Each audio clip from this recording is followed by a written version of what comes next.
새거 같은데 새거 같지 않은 어정쩡 중간에 있는 것이었어요.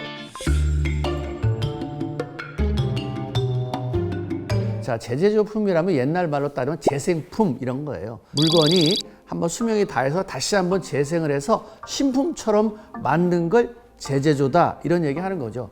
그동안에 우리가 많이 했던 게 등수 조인트, 발전기, 기동 모터를 많이 썼고요. 그 다음에 자동차가 이제 첨단화되면서 ECU, 스로틀 바디 뭐 이런 전장품에 관련된 얘기도 이제 많이 나왔는데 앞으로 전기 자동차라든가 하이브리드 자동차라든가 이렇게 나오면서 아마 분명히 제재조업이 좀 활성화될 건 맞습니다. 그런데 장점과 단점을 말하면 장점은 일단 가격이 싸다. 장점은 딱 그거 하나 있는 거예요. 가격이 싸다. 5년 넘고 10년 넘었다. 바꿔야 되고 뭐 이렇게 할 때 새 거 쓰기는 너무 비싸다. 이럴 때는 조금 쓰죠. 그래서 뭐 요새 연료 인젝터라든가 디젤차 이런 거 제재도 많이 씁니다. 그거는 이제 기술이 많이 올라와 있고 그 다음에 이제 거기 장비를 이용해서 하기 때문에 연료 인젝터라든가 고압 펌프라든가 요새 디젤차 관련된 거는 제조 제품 괜찮죠. 왜냐면 가격이 워낙 싸요. 그런데 나머지들은 전기를 많이 쓰는 차, 특히 뭐 100A 이상 발전기를 쓰는 차들, 수용차 편의 장치가 많은 차들은 제재조의 발전기를 쓰지 않았으면 좋겠다. 저는 이런 생각합니다. 왜냐면 예전에 우리가 사례를 들면 이런 일이 있었어요. 그 제재조의 그 발전기가 처음에는 정상적으로 전압이 나왔다가 전류랑 나왔다가 나중에 오버 충전을 됐어요. 레귤에다가 나간 거죠.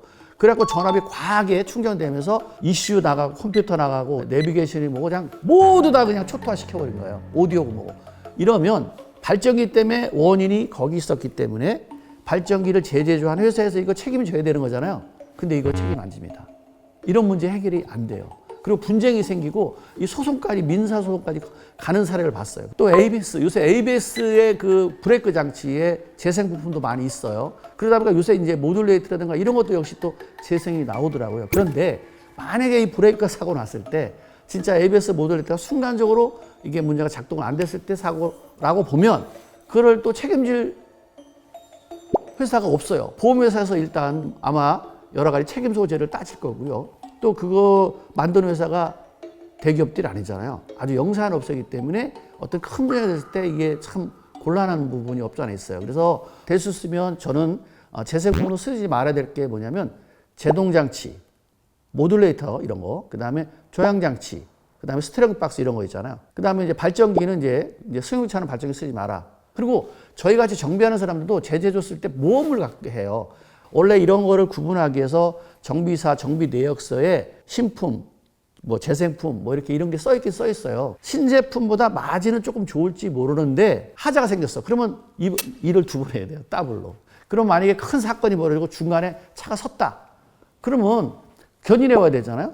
그러면 보상 문제라든가 이게 지금까지는 제재조에서 이게 명확하지 않아요. 몇 년 전에 만들어진 걸 몇 년 동안 썼던 거고 내가 지금 했으니까 몇 년을 보증한 이런 게 이력이 없잖아요, 사실은. 그래서 나는 우리나라의 이 제재조 산업이 이 발전이 되려면 거기도 보증과 관련된 보험과 관련돼서 보상 문제가 정비의 어떤 기준, 판정하는 거 이게 명확하게 이루어져야 제재조 산업이 발전될 수 있는 거지. 아직까지는 완벽하지 않은 여러 가지 그 체계가 좀 불안하다라는 생각을 합니다.